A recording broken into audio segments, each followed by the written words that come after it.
everybody. Welcome to Nutricast, the BL Biolab supplement manufacturing podcast. My name is Andrew Barninger. I am the director of R&D at BL Biolab. And today I'm here joined with Lucas Schneider, who is the CEO and founder of Food Chain Consulting Group, which is a company that specializes in basically performing food chain audits on manufactured products. So that includes supplements, foods, and various consumer packaged goods to optimize pricing, which in turn optimizes the profitability of a manufacturing company. So, Lucas, how are you doing today? Oh, back down in Florida for the first time in 2 years. Always nice weather down here in Clearwater. You hail to us from? Currently, Central Ohio, okay. Soon to be in the past, but originally from Alaska. Okay. Pretty cool place to grow up and great place to start a business, to be honest, if anyone's ever looking to open up something up there. Very tax friendly. What's your background when it comes to food and manufacturing? My mom was a chef, so we kind of grew up in a very food, cooking, healthy oriented house, right? So then I went to culinary school, got a culinary degree, was originally going to go into the the restaurant world, was originally shooting for Michelin star stuff, like kind of high end, the most expensive stuff possible, like the highest pressure places possible. But come to find out, you really can't even afford to live when you pursue that particular career path, especially in the US. So I got a concentration in my degree for food product development. And then after kind of gallivanting off and, not really taking my profession very seriously for a while, kind of got back into the startup world in food product development, and then eventually kind of wound my way into completing supply chain audits for existing companies, because it's kind of one of those boring things that a lot of companies don't really have a lot of interest in doing.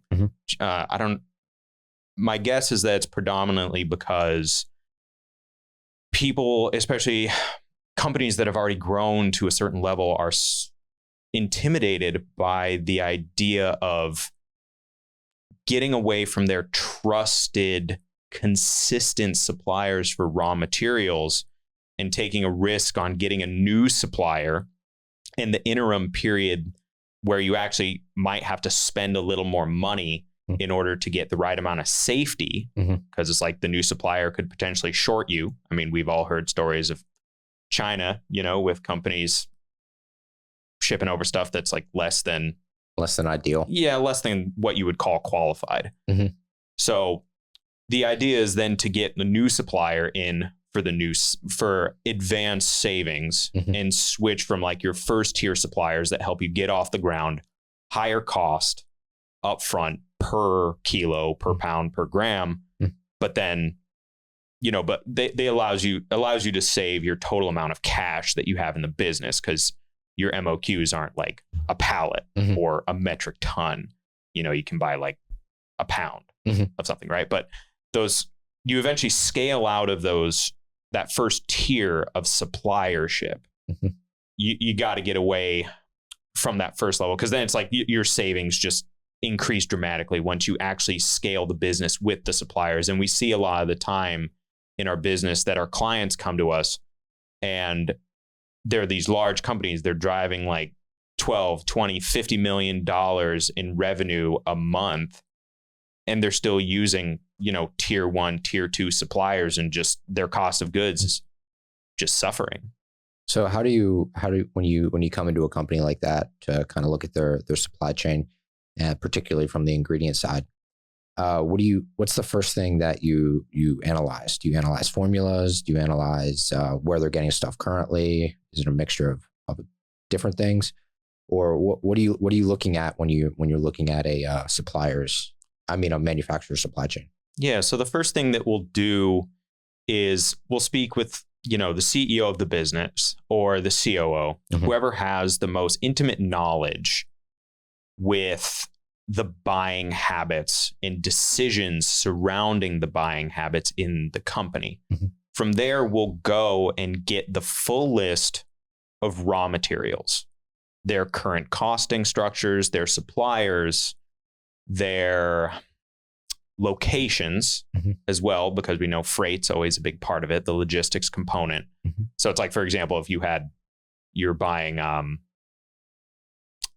pecans or peanuts, you could hypothetically assume that you would want to try to have a supplier in Georgia, where most of the peanuts in the country are grown, right? So we'll go and look at that list, and then for free, we'll just go and identify areas where there can be fat trimmed off.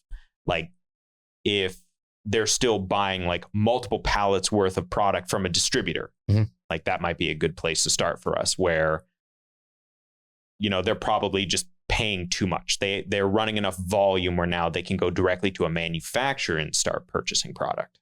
And yeah, let me interject here. For those who are unaware of when it comes to supply chain in manufacturing, particularly in supplements and food, is there's multiple tiers of suppliers. And you have your smaller tiers, and these would be small pack suppliers or suppliers that are willing to take their larger packs and break them down for a premium price. So in food and supplements, the most suppliers supply things in 25 kilo boxes. So that's just a general standard MOQ, or minimum order quantity. However, there's also suppliers at that first tier where they'll sell you 500 grams, they'll sell you a kilo, and then they're also willing to take their 25 kilo boxes and break them down. Then you get into that kind of, once you pass that point of anything less than that like 25 kilo mark, and that's just a benchmark, it varies from supplier to supplier, and material to material. You're talking about whey protein. Well, most MOQs are around a pallet, which ranges anywhere from 1,000 to 2,000 pounds. But if you're talking about vitamin B6, most people are, because you use such a small amount of that in formulation, most suppliers are selling that product in anywhere from 10, 15, 20, 25 kilo boxes. Or something like cyanocobalamin. Yeah. Even smaller. Cyanocobalamin, because you're only using microgram doses, is generally sold in 500 gram little metal tins. So it's a metal tin about, but cyanocobalamin, methylcobalamin, they're highly reactive with oxygen, moisture, and light. So they put them in a really heavy duty container, but they sell them in 500 gram to kilo drums because you use such a small amount. However, once you get into that second tier, that's when you're probably going to a distributor or quote unquote ingredient broker, somebody who's aggregating ingredients from various suppliers and then selling them and acting as the intermediary. They're good when you're in that middle tier because now you don't have to deal with all the freight and the shipping of importing something from another country maybe, or importing something or shipping large quantities across the United States. But then once you get into that third tier, which is going straight to the source, this is if maybe you're using, 20,000 pounds of whey protein isolate on a monthly basis. Well, on an annual basis, you're looking at, sorry, I don't do public math, 240,000 pounds of whey protein isolate. At that volume, you can probably go directly to the source, which is the company who's actually taking the milk and turning it into whey protein isolate, boxing it up in 50-pound bags or 1,000-pound totes, and then shipping it in full truckloads. So that's kind of your tiers, and it depends on where you're at in the size of your business. Yeah, like I remember one client that we were working with, they were going through about 250,000 kilos of grass-fed whey protein isolate a year. And we did an audit for them. We saved them about like 160 grand in cash a year. And it's like, this is a little like side note. Like if you think about the profit margin and how much revenue you would have to drive and how much money you would have to spend to drive that revenue to save that amount of cash, it's just a massive amount. But we were starting to look even into constructing the supply chain on the back end of the supplier. So instead of actually purchasing from the supplier of the company who sells whey protein isolate, we are looking into like Eastern Europe for grass-fed milk operations where we could buy tanker loads of raw milk, ship it to a friendly country with a free trade agreement where we could contract a spray dryer and then actually have the product shipped over in full container loads from Europe over to the US.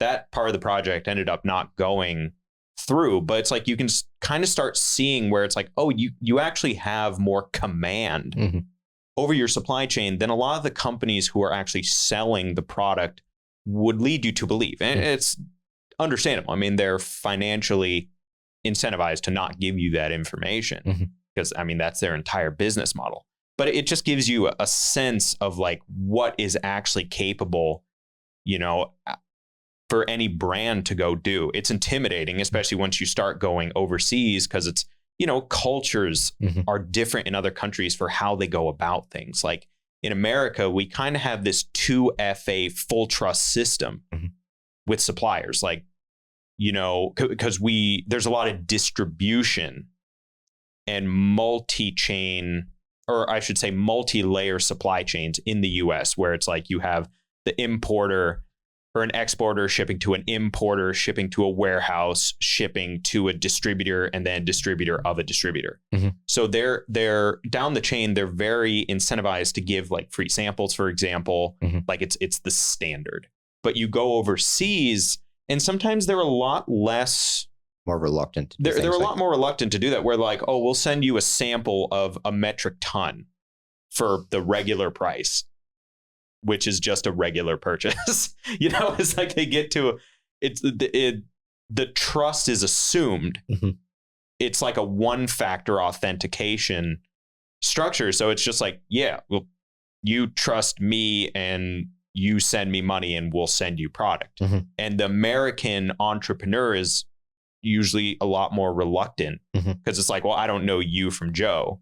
Like, why should I just send money to you via Western Union or some money app into the ether to some Eastern European country and just assume that you can get it to me? You know, and usually they're like reluctant to, I mean, it's a language barrier too. But like I said, it's a cultural difference. I've noticed that a lot working with the owners of BL Biolab are Eastern European, but the primary owners are very successful in Eastern Europe across multiple industries. They've been able to replicate what they did in Eastern Europe with supplement manufacturing in the US, which is very impressive. But I get to talk with them a lot about how the culture around business and work is totally different in Eastern Europe. It's like trust is just implied in European countries, especially with if you know anything about like commodity supplies. Eastern Europe, for example, Ukraine, Poland, Slovakia, the Czech Republic, countries like that. When it comes to commodities, we're talking about milk, grains, sugar, things like that. Is just absolutely massive in that part of the world. So if you look at it from that perspective, those suppliers in those countries really have no incentive to like rip you off. Because it's just greater distribution for them. Well, and another component of that is there's American entrepreneurs kind of have this like we're on a pedestal in a way where everything over here is more expensive. It's often resold as a quality component, like, oh, we are expensive because we are good.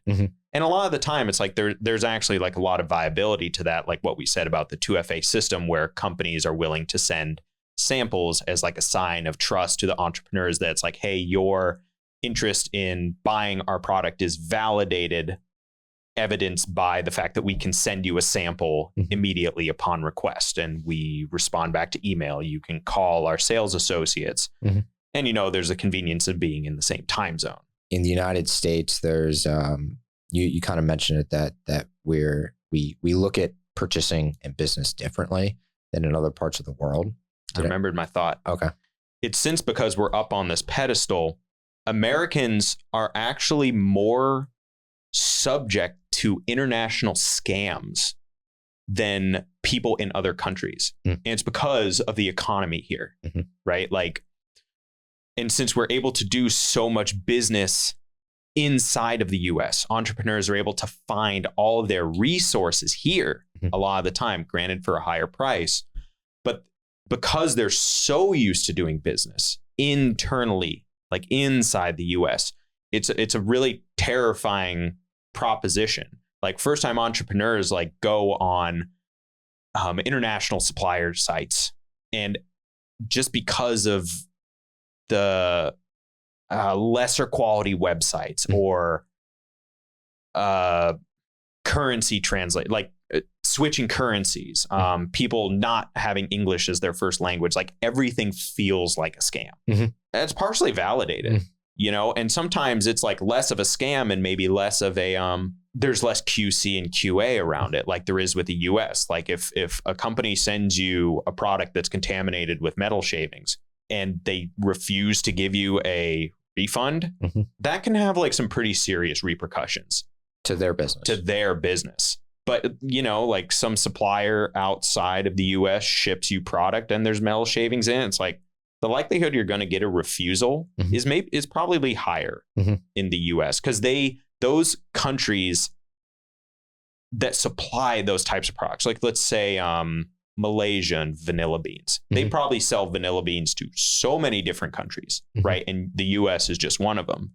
So they do have a reputation where the trust is implicit, but Americans sometimes bring this like thou art a scammer until proven otherwise type mentality that can be rather offensive. But at the same time, like there's some validity to it where, you know, in any other like financial, like in the financial industry, like Americans are more subject to scams than almost like any other population in the US or sorry, in the world. And so it's like, it's intimidating. Americans bring more fear than is necessary, but at the same time, there's like a valid point to it.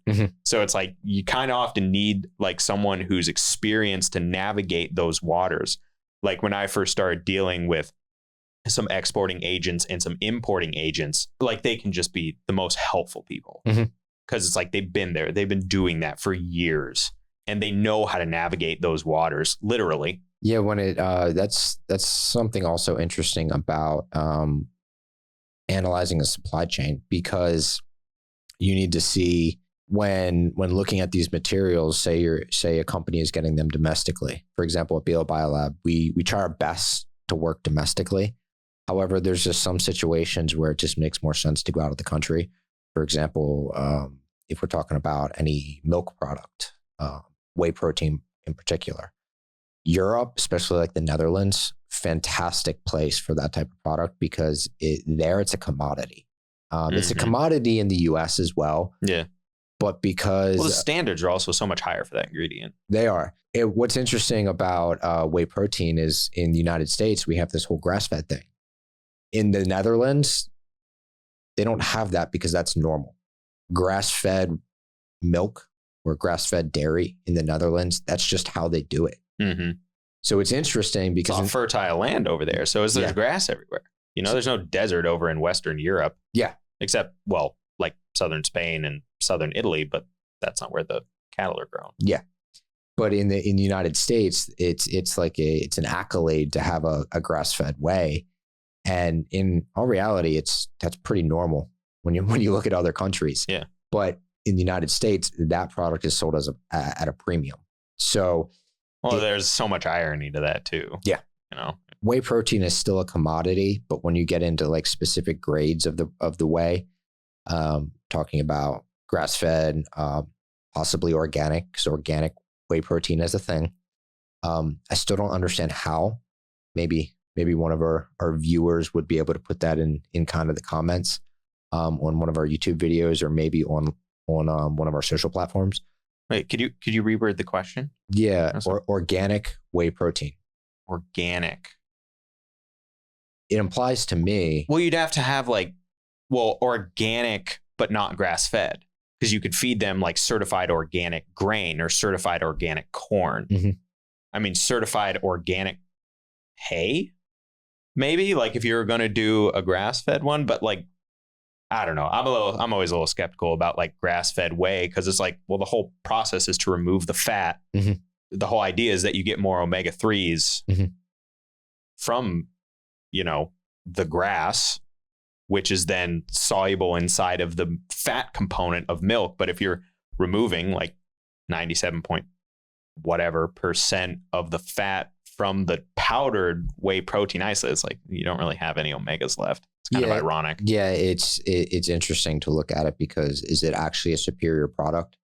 I think depends on who you talk to. It's like if you had, that would be kind of the ironic part, where it's like I would rather, if I was going to consume a grass-fed whey, I would want something like a 75% protein. Like I actually want a higher fat, less protein. Like I'd actually go regress from the isolate and the hydrolyzed protein back over into like the concentrates, or even ask for a spec that's like higher in fat. I mean, so much of the industry is like switched over to instantized isolate. Like it's actually harder to find concentrate now. Like I remember speaking to a European supplier where they had just like a small amount of concentrate that they did every year for like a few very specific large clients. And then I think like 90% of their total volume, which used to be like kind of a split between isolate and concentrate, has like switched over just into instantized.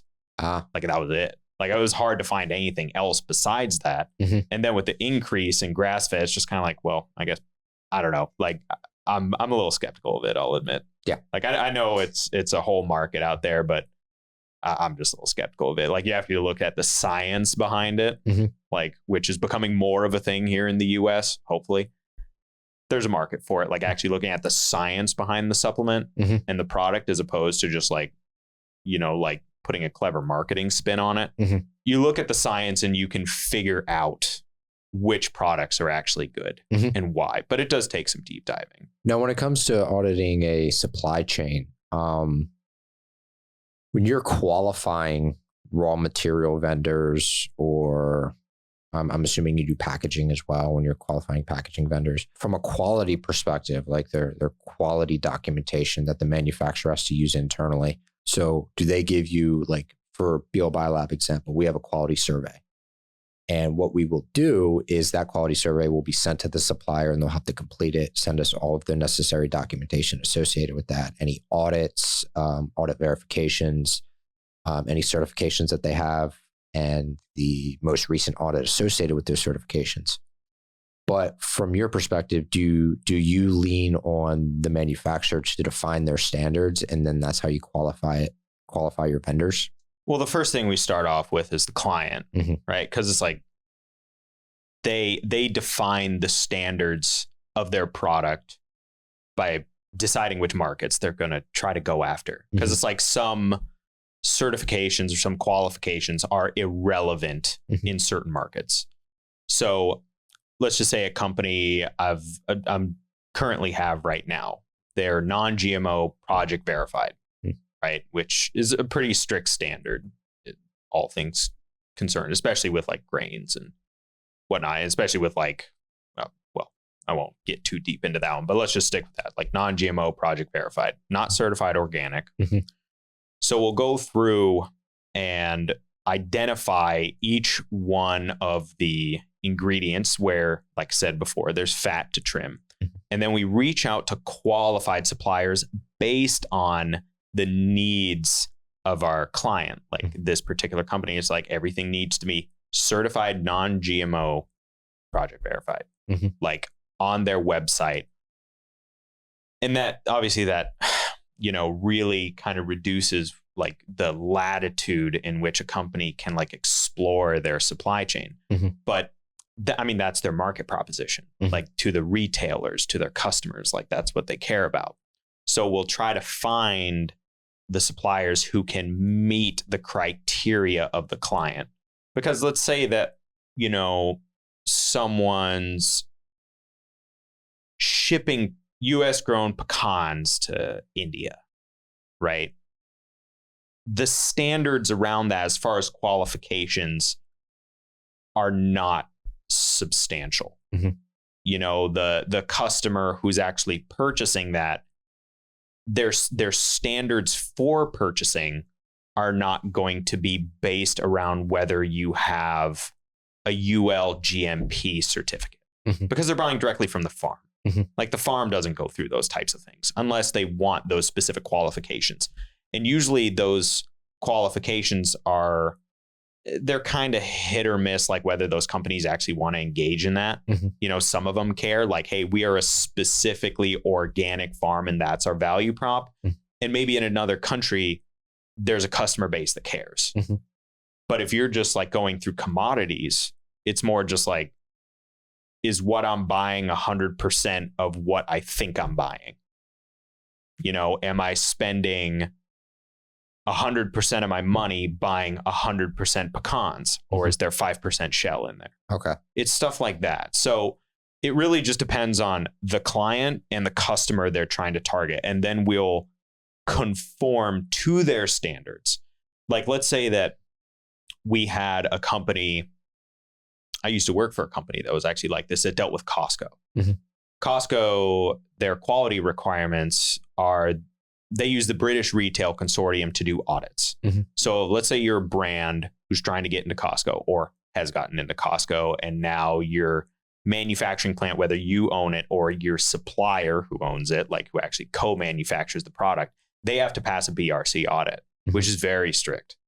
So it's like, now if we're going to those suppliers and we're just like, we need full CD packages, we need every single like legitimate documentation you have around the safety practices of your facility and where you manufacture your raw materials, because the auditing body cares.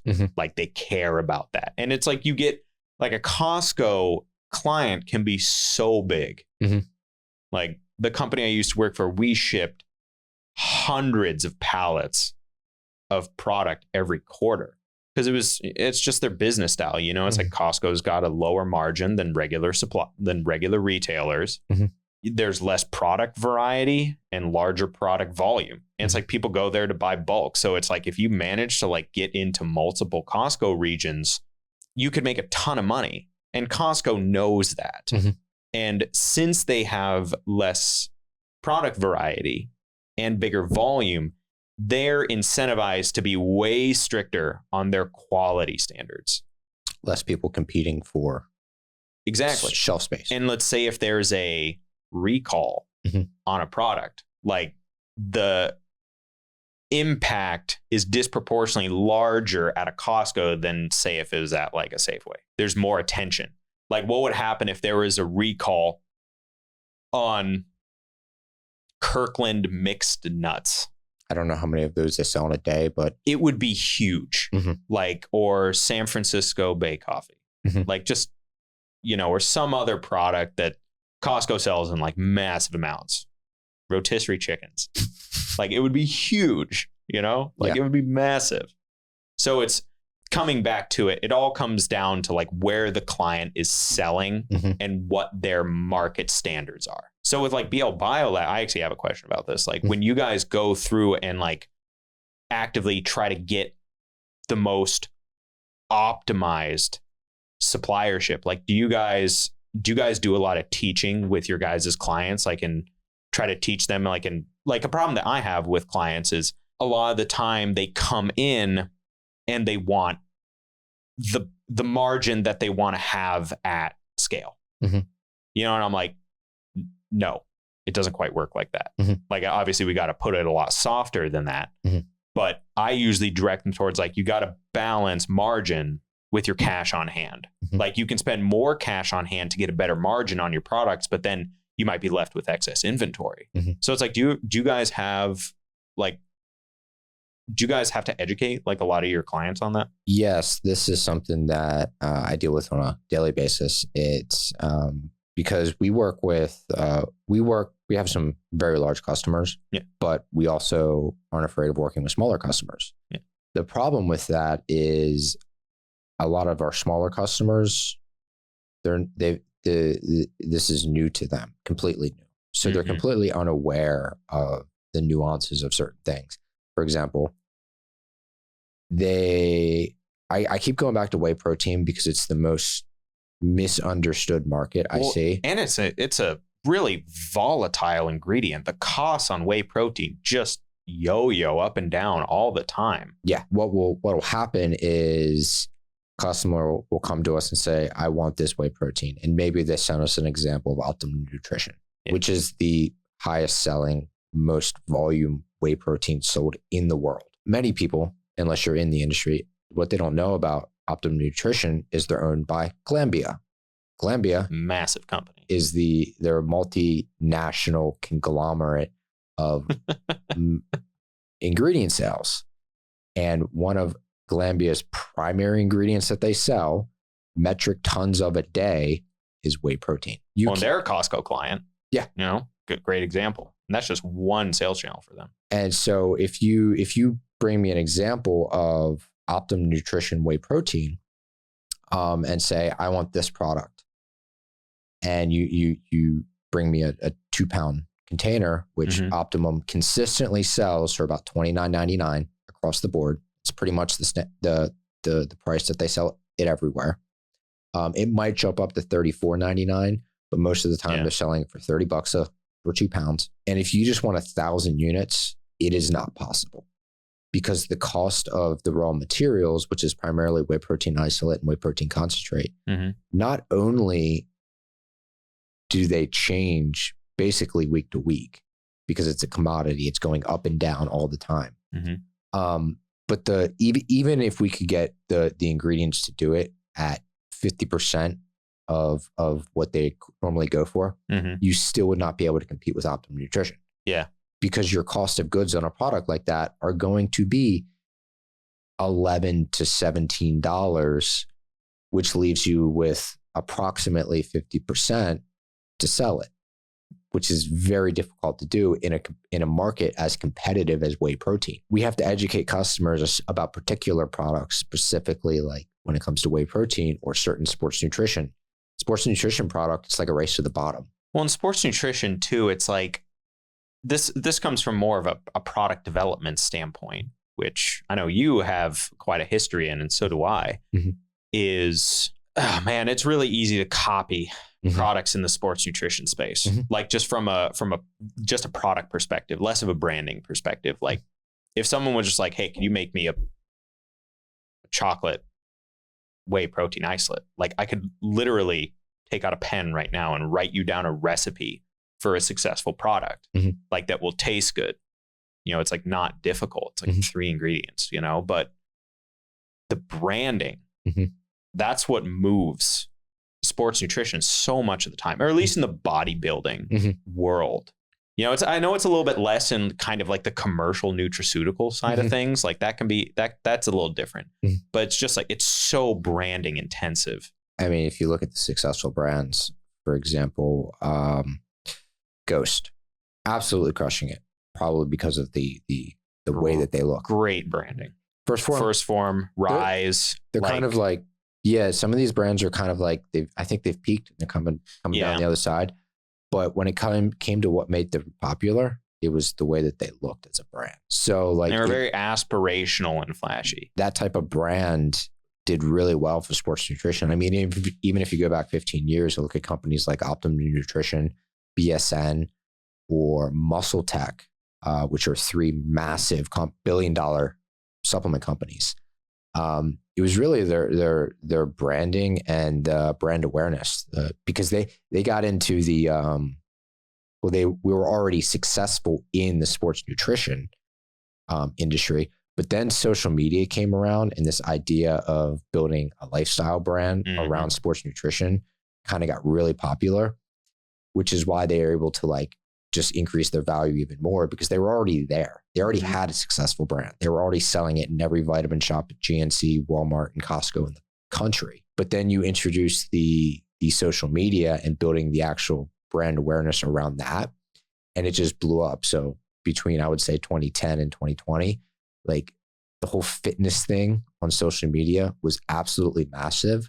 And I could guarantee that was partially driven by the brand awareness of some of these sports nutrition brands and how they market it. Well, and at that time, it's like you also had like the Apple targeted marketing. Oh yeah. And I think that since then it has dropped off a bit. Like marketing has gotten a little harder, especially the direct to consumer side of things. And then, you know, like more brands like releasing on Costco and whatnot. And it's like simultaneously gotten harder to like use existing platforms and create your own platform, you know, and then it's hard to get dietary supplements into retailers just because, well, the volume isn't that big, you know, and it's in a way it's a packed out space, but you think about it on the other side of the curve, you know, if a vertical has become saturated, it's a ripe time for innovation. Because you just have to look at what other people aren't doing. And, you know, that's when like the innovators start coming out of the woodwork because they're like, oh, there's a problem with this. Like there's too many copycats, you know, so the innovators come out and start doing something new and something cool. Performix did that. They had this like, their Performix, I still think they're around, just at a much smaller scale. Okay.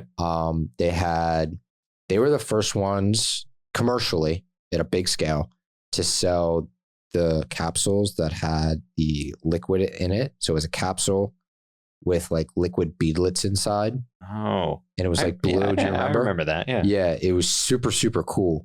And then they came out this whey protein that was the craziest thing. The place we used to work at actually did clinicals on it. But it was like a 97% hydrolyzed whey protein. But basically it was like a peptide powder of whey protein. So they were able to break this whey protein isolate down, distill it even more, make it more concentrated, and then break the protein peptide chains down into smaller chains. And what the research basically showed is that within 15 to 20 minutes of consuming it, you had like peak amino acids in your blood. See, that's the cool part about when an area gets saturated, is that like there's less money in it, you know, because you can't just, you know, throw something out there and have a metaphorical scrap of fish and then a cloud of seagulls comes in. Like you get to the point where you can't just throw something out there and it'll be successful like that because there is a crowd who wants it. It's like the crowd gets satiated. But then what happens is like, it's just such a fun part where since there's less money chasing going on and less trend chasing, it's like people actually take the time to build products that have real value to people. Like, and it comes from experimentation. And, you know, just from my side of things, it's like, it's the part that people are less interested in, which is always a shame because in my opinion, it's actually the fun part. Like it's the pre-business where you actually get to develop something really unique and interesting and get to talk to prospective customers. You get to do the mining, the prospecting of trying to see whether your product is actually interesting and actually makes a difference. Because like we deal with so many copycat products, which is just, that's fine. You know, it's real business. There's real demand and it does solve a problem. My favorites, just personally, like on my, like in the past working with independents as opposed to people inside of a food chain, like, and it's what got me started into it, is like working with unique entrepreneurs who are less interested in just chasing a trend, like, and people who are actually interested in, you know, being entrepreneurial, I guess. And creating a vertical that doesn't quite exist. Yeah.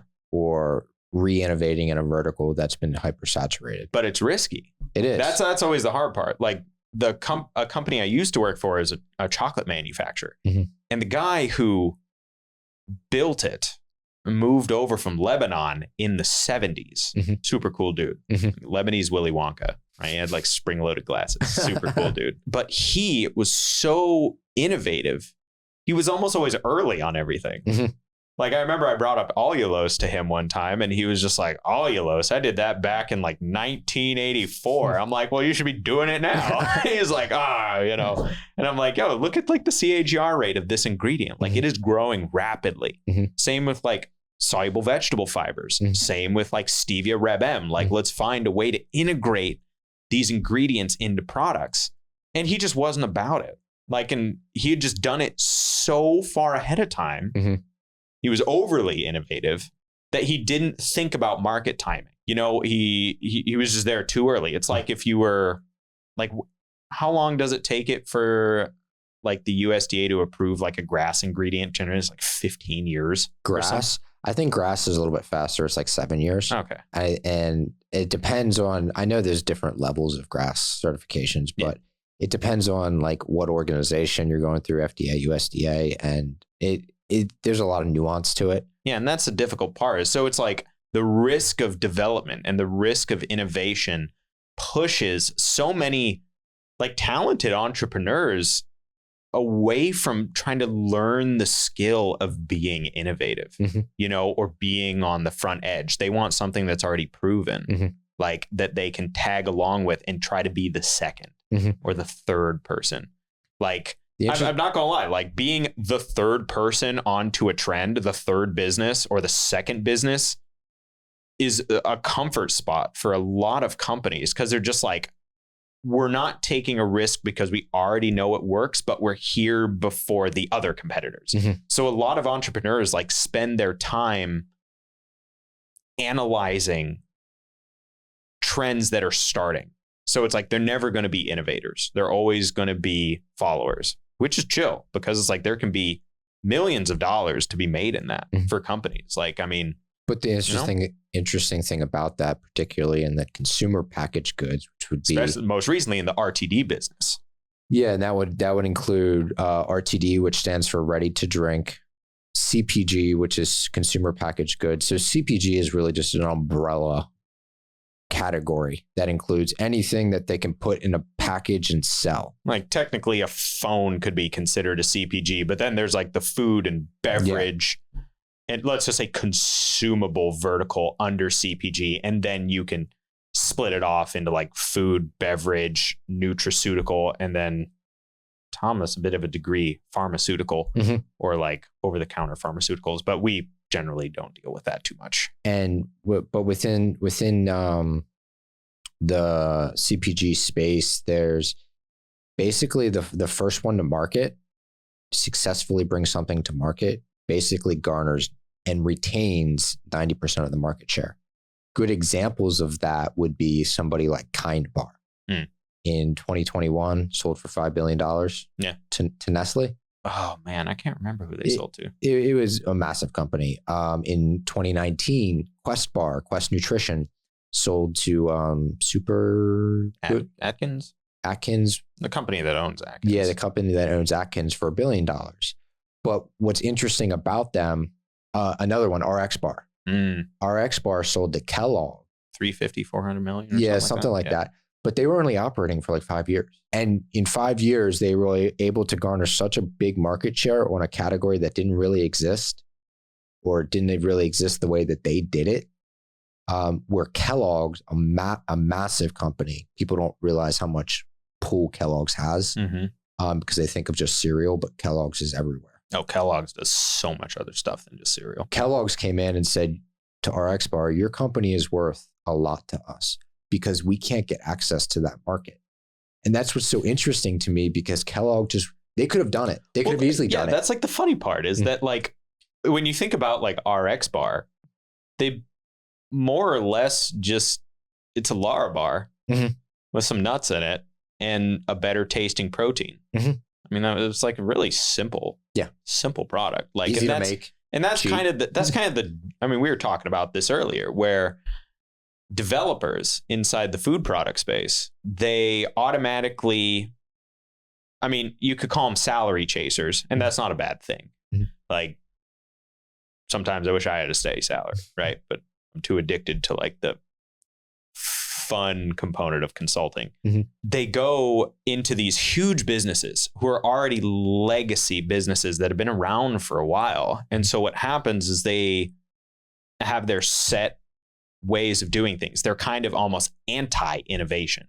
Like, they still innovate and come out with new products in new verticals, but rarely do big legacy companies, at least in the food business, come out with what I would consider innovative products. I mean, there's like a few, like Quest is still putting out products, which is really awesome. I wouldn't call them legacy, but like Coca-Cola, for example, like they have a really active R&D department, which is really impressive. But a lot of other companies, they shift over into acquisition, like where they're just like, no, we'll just buy other companies as opposed to innovating stuff. Like they actually focus more on vertical integration of their existing supply chains. So like Kellogg would push for trying to purchase like wheat fields. Yeah, they would go buy a bunch of farms. You know, it's more economically viable for them to save a penny per box of cereal that they sell than to try to spend a lot of money releasing a brand new innovative product. And usually a lot of the time, like consumers don't want a new innovative product from a legacy business. And it's hard to get that customer to trust that brand. Yeah. It's just a weird thing about consumer trust. Brand trust. And like, I know there's this thing going around that millennials particularly aren't, they have, what was exactly how they put it? Like millennials have no brand loyalty. There's certain products that like you buy because your parents bought them. Like nostalgia value. It's why I still buy like Stouffer's mac and cheese. It's delicious. But when it comes to millennials, we've kind of done this like brand hopping thing. I don't think it's that we don't have brand loyalty. I think it's just like we want more interesting things. I do think that's a huge part of it because millennials as consumers are pretty skeptical. Like, I don't know why. I think it has a bit of a correlation to do with the fact that we were raised and kind of came into adulthood with heavy innovations in marketing. Oh yeah. Like, you know, Social first generation to have iPhones or like social media in our hands, right? Where previously it was just like newspapers and television, right? It's like we have it in our hands the entire time. So it's like we're far more critical than previous generations, especially like just in general consumerism. I mean, in our industry with food, like I see trends towards authenticity in the startup world. I often actually I reject a lot of startups, like just willingly too, because it's like, as a consumer myself, and I'm not that heavy of a consumer. Like I'm kind of an anti-consumer. I don't buy a lot of stuff, but I'm very picky about what I buy, like very picky. And like, I want to see what's happening kind of in a sense behind the camera. Like I want to see the personality of a founder inside of the business. And it always gets there eventually. But for me, it's like, are you doing this because you're just trying to make money, or are you doing this because you want to be successful and because this is a legitimate form of self-expression? Like, and self-expression seems to be a large factor for millennial consumers. Like I see companies where the founder is taking photography, developing the product. They're doing the components of the business. That seems to be successful. The problem is a lot of the time the founder gets too attached in doing each one of those things to a certain level, and then they spend no time hiring, so they can't scale the business. But if, you know, and that's counter to what I think happened a lot in the last decade, which was the proliferation of, I mean, we're getting way away from supply chain here, but that's like the fun of these conversations, right? Like, talk about relevant things. You saw with the proliferation of, let's just say, entrepreneurial media, like creators creating content around like create passive income for yourself. Like you got to build a business. Oh, I just bought these 30 Airbnb rentals inside of this apartment complex and now I'm Airbnb-ing them out. Like, there's like a skepticism to that, but it's a very compelling form of media. But what goes along with that is outsource entrepreneurialism. Like, outsource everything. And so pretty soon you have these, what I would more call it a wantrepreneur than an entrepreneur. Not like I coined that phrase, but it comes to mind. And pretty soon they know all the things of business, but they don't have any hard skills in the things that actually build a business up to scale. All they're interested in is the lifestyle that is provided from a successful business, as opposed to actually taking joy in learning the components of building a business. It's like, dude, make it your own, like make it your thing. And by making it your thing, you will have a unique proposition. It's just scary. Yeah. Like it's just scary, like building a business like that. Cause I mean, it's a huge commitment. It absolutely is. We digressed a little bit from the primary topic. Hey, but that's the fun, right? Yeah, right. But I kind of want to get back on to like product innovation, and that's particularly interesting to me. Yes. I love when people come to me at BL Biolab with like new products. Oh, it's so much fun. Because we can just figure out how to do something. It's like use this new piece of equipment to learn how to do something that it wasn't actually intended for. That's fun to me. Like, yeah. I enjoy doing that. So at BL Biolab, we take pride in just being able to figure things out. Yeah. So I know when working with manufacturers, a lot of times they work turnkey. They work within their little box parameters. Yeah. And they don't deviate from that. At BL Biolab, we a lot of what we do is incredibly creative.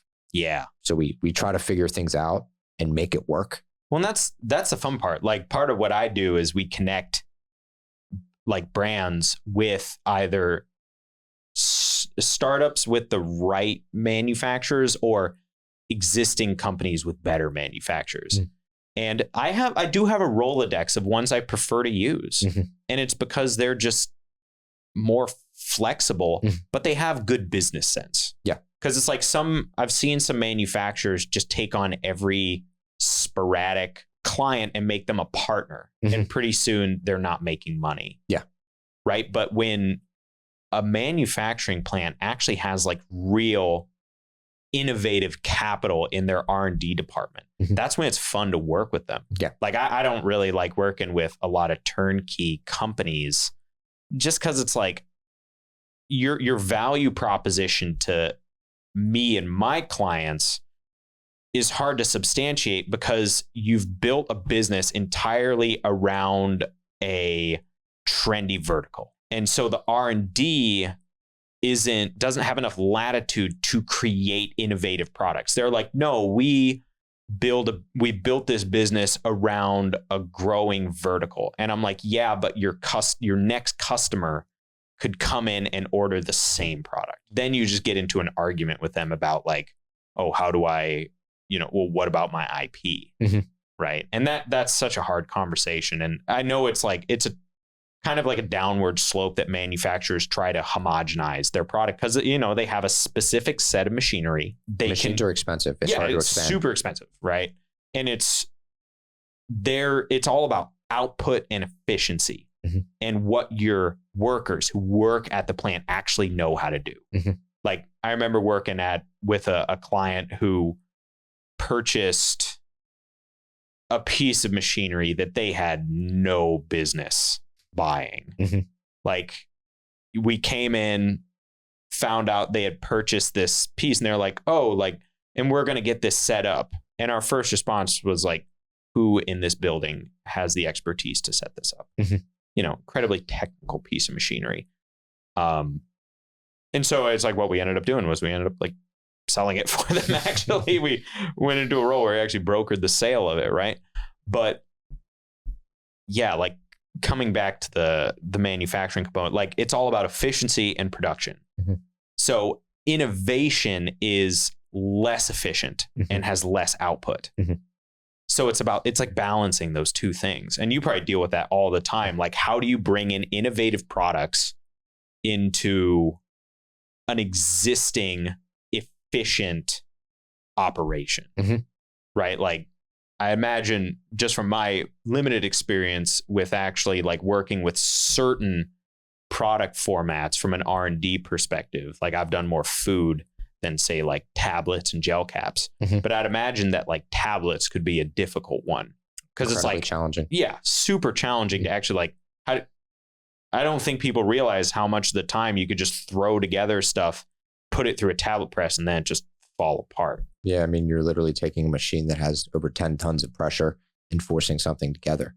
You need certain types of ingredients to do that. Not all of them work. It's not entirely trial and error.